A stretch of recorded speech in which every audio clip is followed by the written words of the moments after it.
আসসালামু আলাইকুম বন্ধুরা, দেখুন গরুর পায়া রান্না করতেছি। কি কি দিতেছি তাই দেখেন।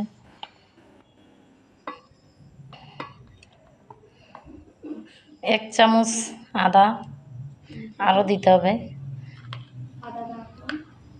আদাটা একটু বেশি দিতে হবে।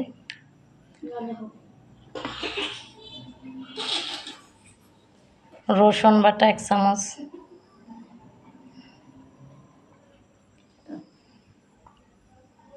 আরও 1 চামচ দিলাম, 2 চামচ দিলাম রসুন বাটা, নাহলে কিন্তু গন্ধ আসতে পারে। আর দেবো মা রসুন বাটা। এবার জিরা বাটা 1 চামচ।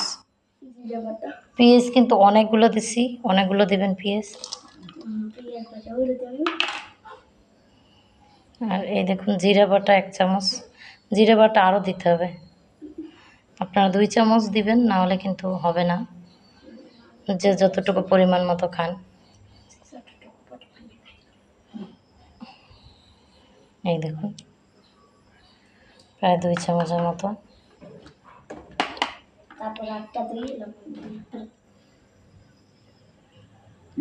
আমাদের এই যে মরিচ, স্বাদ মতো মরিচ, যে যতটুকু মরিচ খান তাই। আজকে কিন্তু আমি মরিচ বেশি দিতে আছি, কেন আমার মা ঝাল পছন্দ করে, এর জন্য। হলুদ দাম আরও কমও। হ্যাঁ, এই যে হলুদ 1 চামচ দিয়েছি, আজকে অনেক হলুদ। এবার পরিমাণ মতো লবণ, স্বাদ মতো লবণ, যে যতটুকু খান সেরকমের লবণ দিবেন। আমরা 1 চামচ দিলাম, দাও।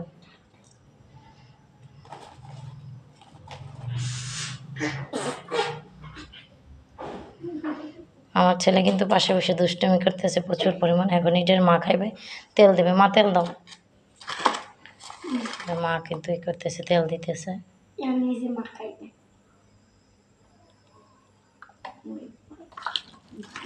এই যে মা মাখাই দিতেছে, কেন গরুর পায়াগুলো মাখাইয়েই দিয়ে, মাখাই না দিলে এর ভিতর ঢুকবে না। আর এরকমের দিয়ে তারপর প্রেশার কুকারে দিয়ে দেবে, তাড়াতাড়ি সেদ্ধ হয়ে যাবে, এর জন্য। দেখেন সুন্দর মতো কিন্তু মাখিয়ে দিতেছে মা। অনেক দিন পরে মা রান্না করতেছে, আমি খাবো। দেখেন যে আমার তরকারি সাদা হয়, মায়ের তরকারি কিন্তু আজকে লাল।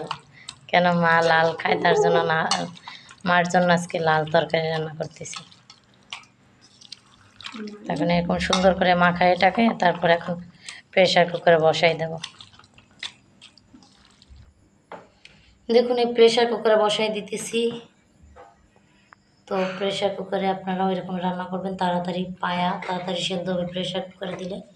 প্রেশার কুকার না দিলে কিন্তু দেরি হয়ে যাবে। দেখুন এখানে কিন্তু গরম পানি করে রাখছি, এই গরম পানি দিয়ে কষাই দেবো। কিন্তু প্রেশার কুকারেও কষানো যায়, মুখে খুলে খুলে কষাবেন, তাহলে দেখবেন একটা অন্যরকমের লাগবে খেতে।